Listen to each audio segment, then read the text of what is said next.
สังขญาคันไว้วันใด84,000 คันเพื่อให้เป็นที่อัศจรรย์แก่นักปราชญ์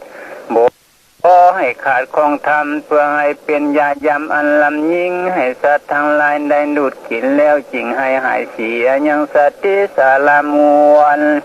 ให้ได้ถึงนครอันประเสริฐเพื่อให้ได้เมื่อเกิดที่อริยเจ้าที่ควรยำโคนอาธรรมผูงใบสนใจบ่มีฟังสุมีโทนให้ยากูศาลาสาลูมนุษย์โสยิงใส่มีพญามากฟังที่แจ้งให้เชื่อจำเอายังคงทำดวงเป็ด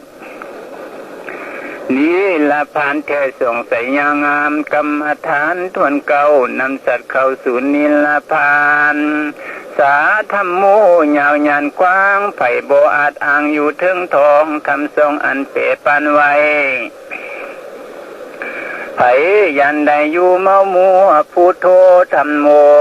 ธรรมังเป็นที่จังไผยายังสักวันยามสังคูสาวกโกลูกศิษย์เทียมพระเจ้าลูกศิษย์เขาชื่อว่าโกนั้นอยู่กับทางอนุนทุตนพุทธบาทกะทางสังฆาเจ้ามุขินาโอลหันตาลายกุดล้านงานสุฐานหัวงา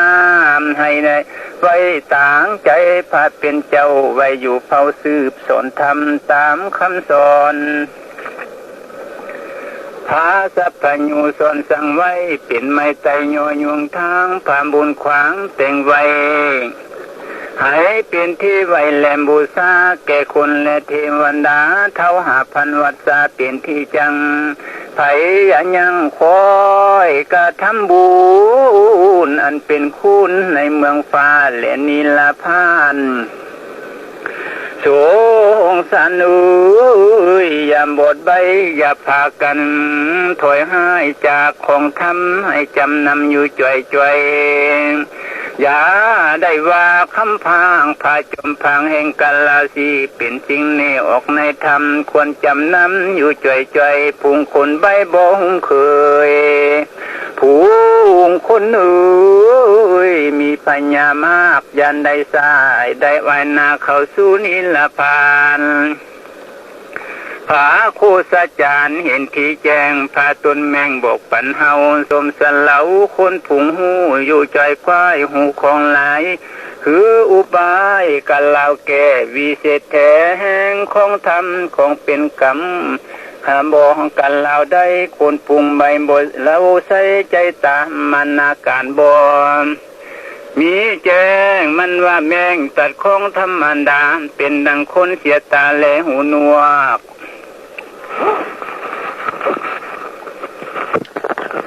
บ่วายหน้าอ่อนยำแย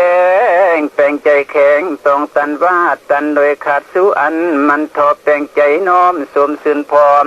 อยู่ทันดีทีลาจะเพทาผงยิ่งสายโอ้ยจุ่มให้จือแจงคนผงหูแมงบ่หอนกันลาว่าตัวดีเทียมดังกองนันทาเพลีคนบตีมันหักอยู่จ่อยกว้ายคนหักกำคนฟาดดังยิงเนืองน้องเทียมดังกองในธรรมที่วิเศ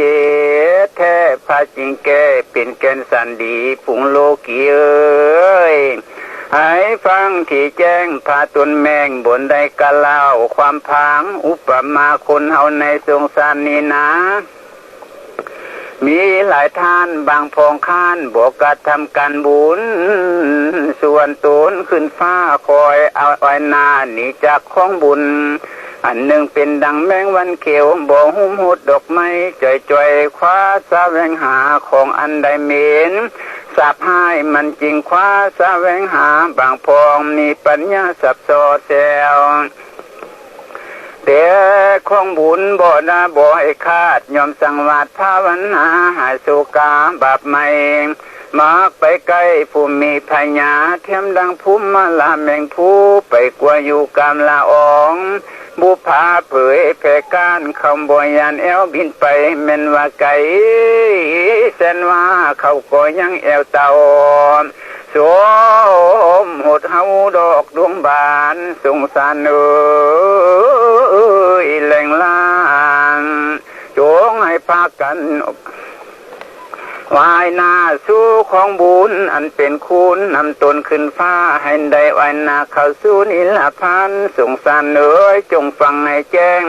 พระตนแมงบ่ได้กันลาวความพางพระโคสจารย์ยินอินดูปุงสันใหญ่น้อยหักค่อยๆเสมอดังตาตูนพระทัศพ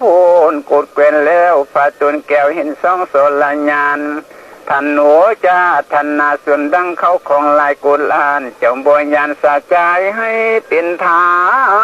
นผงบูตาลูกแก้วตันคันแล้วโยให้เป็นทานเมียหักแพงเพิ่งใจเอื้อเคือนอนุ่มเนื้อเสมอดังสาวอินพญายินดีบ่ไว้พางแก่นไทยสาให้เป็นทานพระผู้บ้านโนดโนฟ้าใจกว้างตกแต่งสร้างยศยิ่งปาลามนี้พระอินดูปุงสันใหญ่น้อยใจตินหอยเยื่อนโพดกาลุนาคำเมตตาบนลามั่งผ่านใดสร้างยศยิ่งปาลามีปานิธาเป็นแทนแก้วปรารถนาแล้วจึงได้ยอดแก้วนี้ละผ่านสงสารเอ้ยภาคอุ้ยอ่อนน้อมไว้ใจอ่อนยำแยงเป็นใจดีพิจารณาดูทวนทีพระสัพพญูตนใหญ่กว้างเป็นท่าทางแม่คุ้งคาง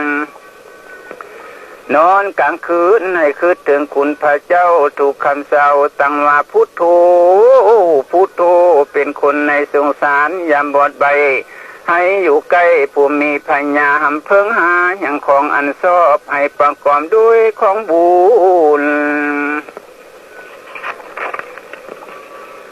ยิงเป็นคู่นำตนขึ้นฟ้านักปัจเจ้าจริงย่องว่าคนดีทันลงสมศรีแผงไพงเปลี่ยนไม่ตายย่อยวงทางเข้าสู่นิลพานเป็นการอันใดยากนักปัจเจ้ายอมหักแสวงหาสังสาลีจาภาวาภาเวสุงสานุยบ่เป็นแก่นแก้วบ่ให้แล้วแห่งความคุณทั้งหลายเที่ยวสงสารยันหล่นบาปไปยันใดว่าเป็นดีสัตว์ทั้งหลายบ่ลิงเห็นถูกแห่งพระทรงแจ้งว่าคุณพลาเทพพันดากุลหมายเอาสู่ทานไผ่บ่ยันว่าพระวายจะจิบหายอยู่ใจตกต่ำไตแก่นาลายความกินและความตายบ่หอนขาดเว้นไว้แต่พาเป็นเจ้าหากโปรดปานี้ให้ยินดีในสัตว์นี้พาเป็นเจ้าสิว่าเป็นดีบุญมีจึงได้พบพระแก้วสอใส่ซองแล้วตั้งอยู่สามองค์พระจอมท่านให้เห็นสองแจ้งพาตนแมงยืนโยเอาเป็นสะเพาเล่นยาวใหญ่กว้างความขอบกว้างน้ำใหญ่คุ้งค่าคนควายหาพยันได้ซาคำเท่าและคำตายอยู่ต่อหน้าห้องอยู่วายวันจังตายวันจักวายไฟบ่มีสองหูยานได้เกี่ยวจูบแก้มสัวเป็นดีบัดว่าตายเป็นผีตกอวิจีเหล่าเล็บเสียบข้างเท่าอยู่อ้างว่าบ่ได้กระทำบุญยำมาอยู่เมืองคนมึงบ่สร้างเท่าอดอ่างห่างอยู่กินได้ถึงเมื่อกินแห่งง่ายนอนอยู่ประมาทยมมาหลัดหมูพิมบานผู้องใจหันเมืองกันมันนั่งเฝ้ายมมาลาดเจ้าเราเลยถามว่าสู่อยากสังก็จริงมาห้องให้สู่จะกินสังก็จริงมาให้สู่ได้กัลามาพลันเหมือนนันนาสาธพละใจพิษเป็นทุกขเวทขอทานอันเย็นใสพ่อทาใจแห่งตูคอยขอจอยท้อจะขอจอยท่านบอกกูน้ำเหมือนนันนายมพิมบานปุงใจหานกะลาวความกาลูกโบสากะลาวายายมึงใครตายใครอยากกินข้าวทุกคำเศร้าเมื่อยามแรง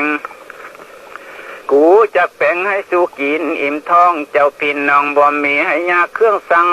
เหมือนนันนาเขานั้นเมืองตกแต่งไว้ค ก้อนเหล็กใหญ่บังเกิดเป็นไฟบางพองลามทองแดงซึมเป็นน้ำย่อยืนซ้ำวันลันฮักกู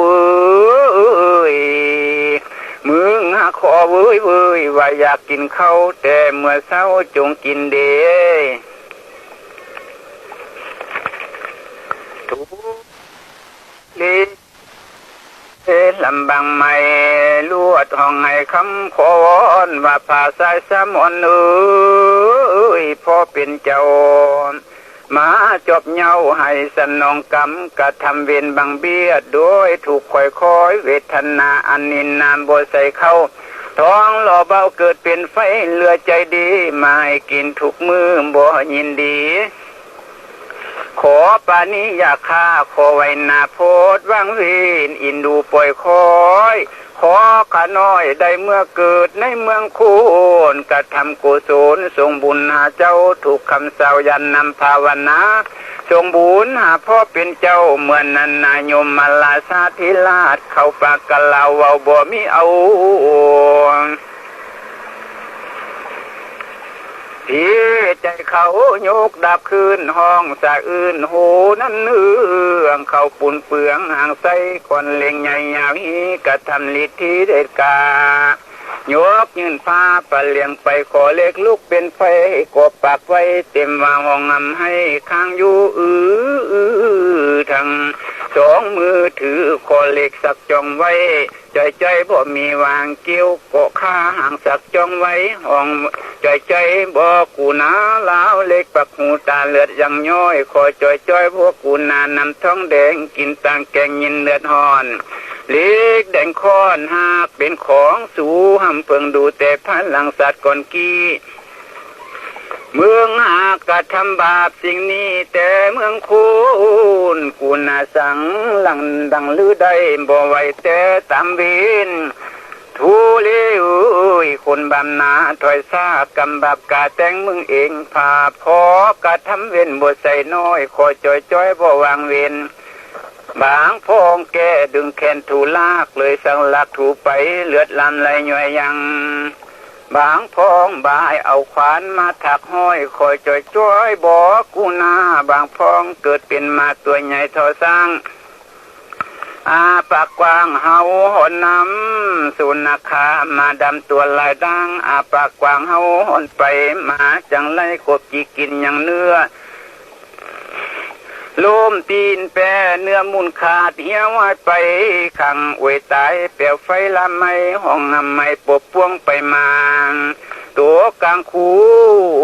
เหล็กแดงแทงก้าเปลวไฟกาลุ่มห่อหุ้มห่อหัวใจเปลวไฟพันบ่เศร้ายินเดือดฮ้อนแต่นอกถึงไหนยังมาหัวใจติดอยู่ยังบ่เกียงวิบากบ่เกียงปุปันไปมานาโลกจาประมาณอ่านห้อยถูกคำคอยเสมอจริงตัวเดียวหลังพองตกเปลวไฟน้ำฮ้อนเปลวไฟคนเลยเล่าโจมลุงบางพองย่อยกโดนออกมาถึงฟังหมดแล้วไฟเปลวไฟทอเราจมไปมาจังไรกัดกินอย่างสิ้นเลือดปิ่นแปร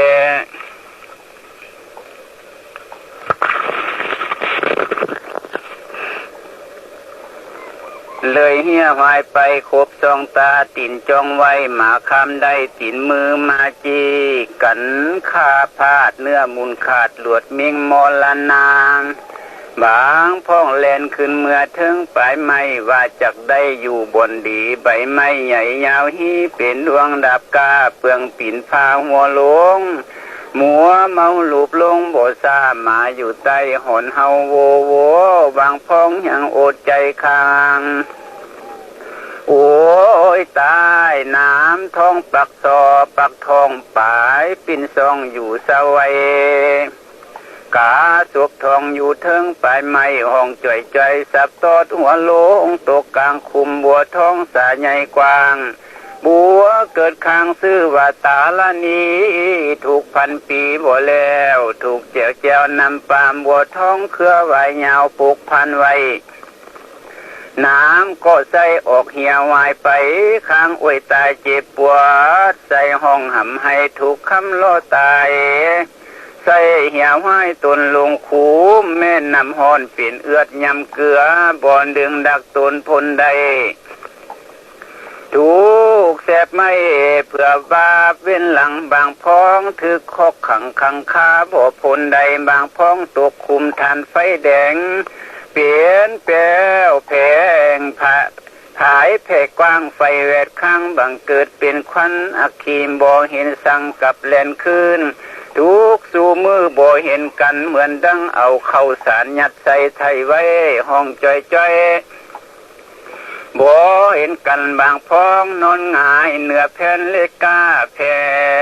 นไฟแดงบางพ้องลาวเหล็ก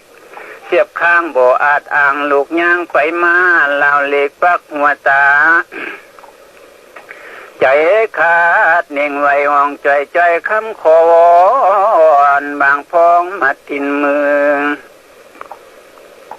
หาศอกแปะตีนโดยคนเหล็กใหญ่เททอลำตาลเป็นเปียวลำทุกคำพาควากวาดแก่งพาหัวลูงหัวเสสนตกลงคุมขี้บาปก่อนกีมเบียดเบนถึงตัวคูมขี้นอนใหญ่กาตัวทอลำเหือดึกดังหัวโขบขับค่อยปวดจ้อยบ่ยินดีทุกหลายปีขับค่อยขอจ้อยบอกกูนาเล่นนะอันนี้จะด้วยโยกแคบนานลูกแทใหญ่เหลือตาบอกคาลานานับอันได้เป็นหมอใหญ่เป็นปลายปาลีใหญ่ยมมาลาเจ้าก่อนนำคนบุญและคนบาปคนทั้งหลายผู้กระทำบาปให้ตายไปหันบ่เห็นกันไฟนันลูกคนไม่บ่เปี่ยมใดยิ่งนังนาเอาสังมาเปรียบได้คันว่าไปเข้าใกล้ห้นได้เป็ดทันว่าคนเฮาทั้งหลายนี่หนาเข้าไปใกล้ราคาไว้มุนขาดยามเดียวไฟเมืองโคนยังเข้าไปใกล้บ่กลัวไฟอวิจีเอาสังมาเปรียบได้โทษเต็มบาปกังไว้บ่ให้ตายห้องไว้ทุกคำเศร้าพาเป็นเจ้าสั่งสอนมาไฟเมืองคูนยังเอาขีมขีบได้บอกวันน้ำบ่ใส่ท่อนเล็กท้องกองบ่มไว้บ่ใส่ทุกแสบไม่แต่นอกถึงในถูกในอวิจีเสียนแสบไม่ห้องหำให้ถูกคำเวทนาภาษฐากาลาไว้ให้ชื่อจำเอาสงสารจงพากันปฏิบัติกระทำบุญญาณได้ขาดอย่าพากันกระทำบาปให้ใส่ตนตัวคันว่าเที่ยวสงสารบนได้พบผาแก้วบ่ให้แล้วสู้อันนายของทำบ่ให้เที่ยงหูความเบี่ยงไปมาความตัณหามัดแมงไว้บ่ให้ส่องได้ยังของบุญคนควายแต่ของบาปก็จังลาสักหายลงสู่อวิจีสงสารจงพากันรักษาศีลห้าอย่าปองข้าพุงสัตว์ให้เมตตาเข้าพุงสัตว์สิ่งน้อยโปรดคอยจริงดี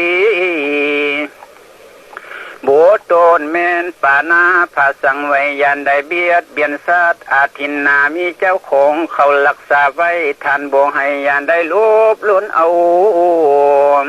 กาเมสูยิงสายรักษาให้ได้ผัวทันไทยยันได้ไปล้อล้วนผัวหักเมียหักแพงปานแก้วหัวผัวเพิ่นแล้วเมียเพิ่นแล้วยันได้ไปล้อล้วนอย่าพี่ปวนลิ้นสู้จากผัวแพงสายมีเมียอย่าเอาใจไก่เมียแก้วสมเก่าแล้วอย่าสมไม่ลืงนำไว้ถึงสัวศาสตร์ตายความหน้าลงสู่อวิจียิงสายรักษาให้ได้หวดดงไม่กินขันธามอุสาวายอย่าจากคำตัวลาย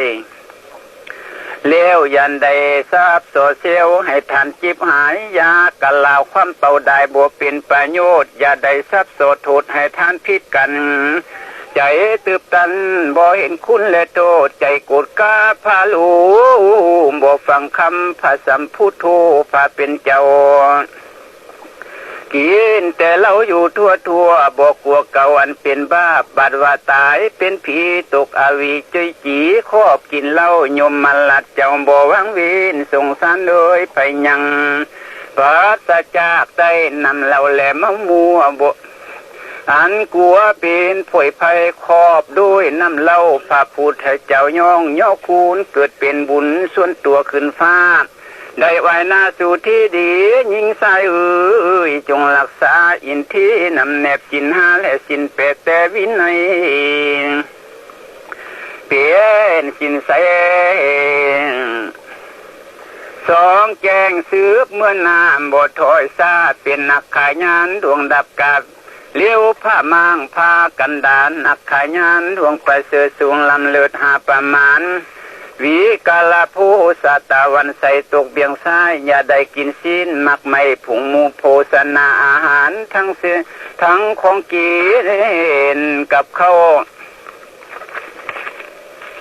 พระพุทธเจ้าบ่วังเวนนัจจคิดตว่าบ่ควรฟ้อนดิเด่นดีโตต้อยตองตบมือตีตบตินมืออ่านหนังสือแลนดิดเพียสีซ้อและเป่าคุยทำถุยเบื้องตีกองตีจองว่องกับตีแสงทำเพชรแต่งลืมสูมใจป่าลมดมเอาดอกไม้ทางรูปไหลจันมันท่าจันหอมกินคู่บ่คือหุงหูอย่างของธรรมองค์พระจันเฮเทเทียมเพชรเพียงแต่งลืมโสมอุจจาตั้งซ่องสูงบนควรนั่งได้อาสนะไทยบ่ควรนอนสัตว์ต้องติ๋วแคบล้วนพุงนั้นบ่ควรนอนเห็นคุมบาคอยนบไว้ปานมมือผ้าตนลือแก่นไทยสั่งสอนไว้ทุกอันมาเหมือนดังอัศศีนทุวามาแก้วเจ้าของขึ้นขี่แล้วหีบด้วนไปพลันเอาต้นพันไปหอดถึงยอดแก้วนีลาพานสงสารเอ้ยจงให้พ่อคอยพากันสืบสร้างอย่าลำมางคอยกระทำบุญอันเป็นคุณให้พากันสร้างไผ่บ่มางหยาดสิ่งเอาเปลี่ยนของเฮาในสัตว์หน้าคือเมืองฟ้าแลนี้ละพานสงสารเอ้ยเฮือนสามหลังหน้าตั้งอยู่หันเทียมแทบสันสงสารหลังนึงตั้งอยู่นครที่ตาตำไตไฟห่อนไม่แก่นาลายคนบาปหลายตายไปหันมันเพียงแค่บอกใครคาหลังหนึ่งตั้งอยู่ในอาณาประเทศในควงเขตสุมผูคนทั้งหลายเกิดมาแล้วน่าหลายสัตว์แผ่วนานสงสารเอ้ยให้คนควายใจอย่าขาดแค่แห่งท่านหลังหนึ่งตั้งอยู่สักกรรมมาโมขาเสมอเวียงแก้วเป็นถิ่นแล้วเมืองให้ผาซาดใสสูงโซฟาตั้งอยู่ทางเมืองงามเฮือนสามหลังมีดังนี้พระเจ้ากะลาวแถบเทียมมาคนพาลาบ่สองหูคนพุงหูแล้วจริงค่อยกระทำเพียรสงสารเอ้ยตัณหาหักลูกเสมอดังเสือกผูกคอตัณหาหักมีอันนี้เหมือนดังปอกผูกซอกตัณหาหักเข้าของเหมือนดังปอกซุปตีนตัณหาสามประการนี้หังมาขีนพุงไว้ในวัฏสงสารอันมาพานผูกไว้โบงให้ซองเห็นทางมีลูกเต้าหวังว่าจะได้สืบแทนคู่มีลูกผัวหวังจังได้แทนสืบสางบ่อยากเป็นห้างไม้เว้นหักจ้องจำปีนสงสารเอ้ยภายลุ่นเลยลาคนเท่าพุงลูกเต้าเขาลาคิงพอแอมมีของอ้อยเขาจริงยินดีดอมเท่าตายอยากเข้าข้างอยู่คันว่าเขาตายตกนานลายตำไตใกล้พื้นหม้อห้องอยู่ไว้ลูกหลานเอ้ยบ่เลี้ยงดูผู้เฒ่าทำพระเจ้าสั่งสอนมาพุงมีพญาให้คืดสองหูอย่านับลินสู้อยู่มะมัวให้อย่ากลัวเก่าพุงอันเป็นบาปอย่าเข้าไปใกล้พุงหมู่พาลาอย่าพากันประมาทให้อย่านั่งอยู่จอยกวายให้เลี้ยงแม่มาดาทั้งปีตาพ่อเป็นเจ้าจริงได้ใจเจ้าขึ้นสู่กองบุญผาสัตว์สูงมีหลายท่านเศรษฐสัตว์สินานวงเฮืองงามกลางทุ่งไสปลูกสนน้อยลมผัดก้อยปิวใหญ่ภาษาลายเสาแก้วปันดันแล้วหูเฮืองงามพินดันคำปันดับแล้วพี่ดันแก้วลูบลมคำใบสีสายขายห้อยดอกดวงย่อยขายกาบพายบุญดอกบัวไข่เผยกับหยดโซฟาปันดับอาจเม่งซ้อน ทำกลางหงปลูกสอคืนปีนเทนแก้วใสสองแล้วลายแสงขาวเขียวแดงขายห้อยดอกดวงย่อยป่าดับป้องเม่งซ้อนปังตูโขงนี่สู่ห้องป่าดับยองเอาเปียงหงคำที่นอนทำปันดับแก้วใส่สองแล้วหัวนาคมังกรอาสนะปูแผ่นแก้วงามเลื่อนแล้วแคบคำสาวในหงปีนแผ่นแก้วแคบแปกหมูคำสาวแคบคำขาวกาดเหยียดไว้คือทาสังจังมาเปลี่ยนใดบ่มีเดบ่มีทันของกินลำถูกสิ่งของสุกยิ่งเพิ่งใจเกิดอยู่ในแห่งหันย่อมเสียงมันอยู่เรื่องลือตั้งสองสูงเม่งนอนหลายหมื่นล้านงามสู่ฐานแห่งหงคำภาษาหลวงมีหลายหมื่นสั้นของเกิดหันหลายสิ่งอาภรณ์เครื่องหนุ่งโน้นมีหลายหมื่นล้านเต็มสู่ทานปันดับแห่งหลวงคำมีลำนำสู่อันพำพร้อมบุญหังนอมทรงให้พำเพ่งเอาทาวาทาลาวนประตูโขงนี้สู่ห้องผ่านเรือนตองหับแจ็บไขดีโสปานีขันใดคำกายแล้วขันใดแก้วปันดับแล้วหัวหนักมังกรงามสอนหลอนขันใดเงินกายแล้วจิตเป็นแก้วหูกีฬานั่งเมืองนองตู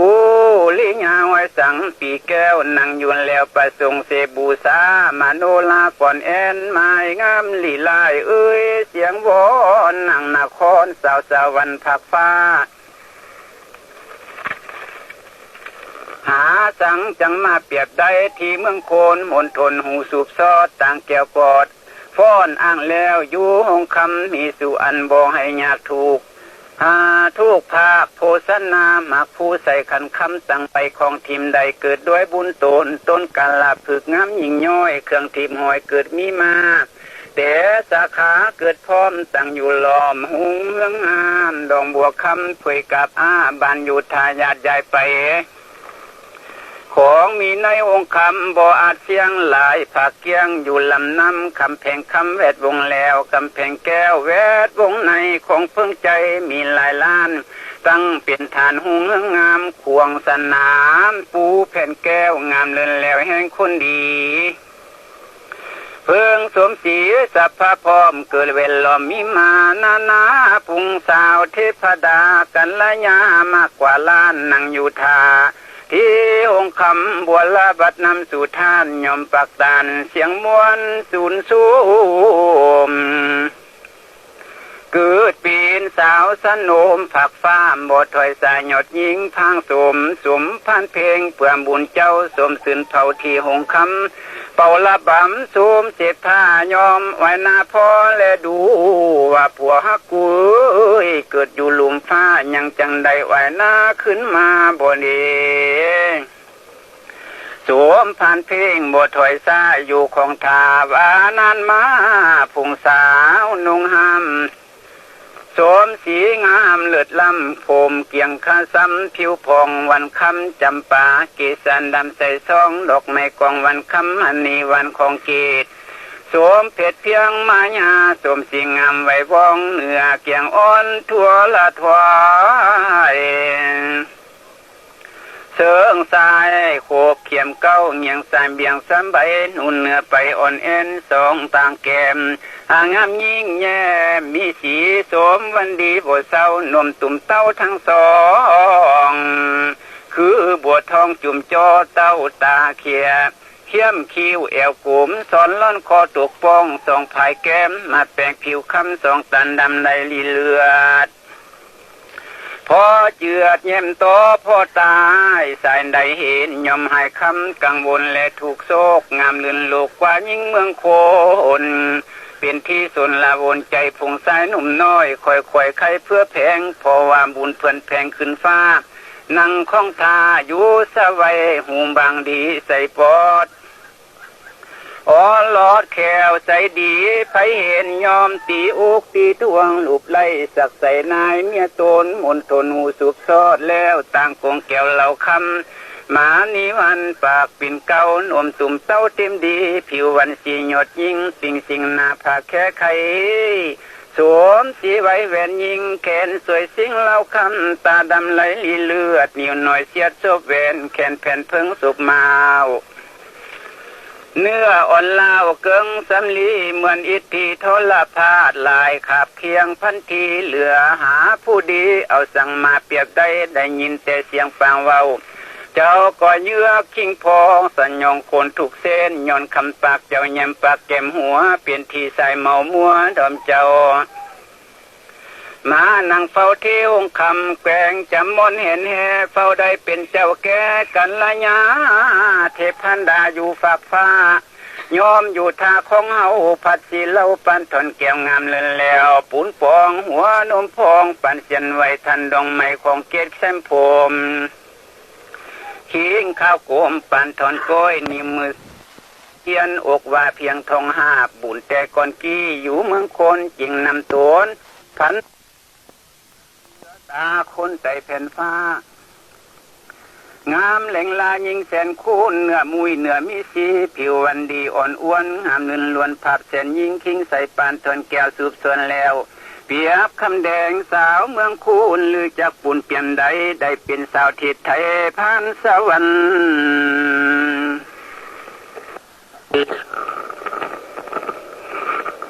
สาวเมืองคนเห็นยังเล่ากายเป็นบ้าเผื่อว่าเห็นสาวนางฟ้างามยิ่งเหลือคนใจกังวลบ่อาจตั้งอยู่ใด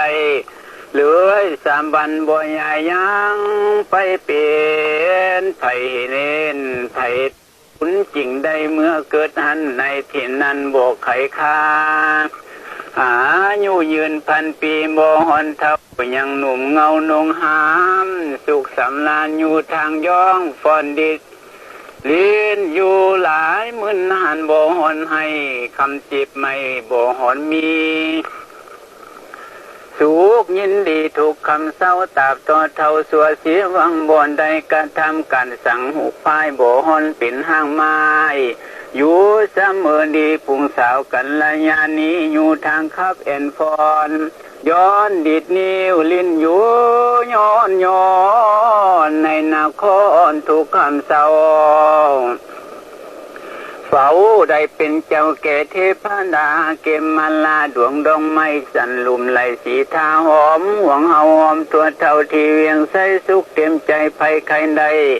ทานใจให้กระทำบุญสุขในเมืองคนบ่เปลี่ยนใดภัยใครใดให้พำเพ็งเอาสมสันเล่านางสาวฟ้ามากกว่าล้านยอมบุญมีตีตาพ้นเสพแล้วเป่าปีแก้วแห่ลุงคำตีกองน้องแอนฟ้อนอ่อนแอนแปกินนาลีตีกองหลวงกับผัดคองลันนาตองดีพินน้ำสีโชกับปีแต่เสียงมวนแท้ส่วนเขาหัวใจเสียงคำไว้แจ้วแจ้วฟ้อนลินแล้วสมเสมบูชาเทพพันดาประสงค์เสพพรมมานั่งล้อมเป็นปาลิวานอายุสังขารยืนพันปีบ่หูเท่าตาโตเท่าสวดสีวังบ่เป็นการสังเจ็บป่วยไข้บนใดต้องพญาตินโลคาแสนอนตายบาดไข้บ่หอนไข้จังยามบนเดือดฮ้อนอายุยืนพันปีบ่เท่าสาวหนุ่มเงาอยู่ข้วงบนหอยปีในเมืองคนจริงเป็นยามเดียวในแหล่งลาตาว่าติ้งซาเลนาอยู่ทางยองอยู่เสวยสงสารจงให้พากันการทำบุญยันได้ซาจงให้ได้จุกแก้มนางฟ้าอยู่สู้ยามบ่ได้กระทำการสั่งหุกไฟอยู่ทางทงเครื่องทิมได้อยู่ไม้เลยนะบุญไปมีก็หาเคยส่งให้สุขสุมือบ่มีวายทางคนควายบ่หอนใดบ่หอนทุกไม่บ่หอนมีสุขสมศรีดีในภาคฟ้าสมสื่นนาบ่หอนมีไผสุขเต็มใจไผใครได้ให้กระทำบุญอันเป็นคุณจริงพาตนขึ้นสู่ฟ้าได้วายนาเข้าสู่นิลพานสูตรสนายิงสายให้ฟังที่แจ้งพาตนแมง จริงเทศนาสัตว์เกินมาในสงสารทุกบนแล้วมีลูกเต่าสัมพันธ์เราตายเสียเปลี่ยนผัวเมียกันก็ยังหูห่างไม้บนใดนั่งจอยควายนอนก็เต็มใจสงสารเหนื่อยอยู่มึนนานอยู่ผ่านใจยาวยานกว้างอยู่เวียนโบเวียนวูนความตัณหามีสู่คนไผ่บ่มีสองหูอยู่สู่มือหักเวียนวนคนควายหอมหับไว้หวังวันใดเป็นเจ้าแก่เงินคำอย่าได้มีตัณหาทมทำไว้บาดวาลาคาไว้ได้ไปเกิดเป็นงูเป็นศัตรูมาไล่ฆ่าถือผิดกาตดตุนตายอย่าเมามัวหลบเลี้ยวอย่าได้สับสดเสียวแสวงหาพระพุทธ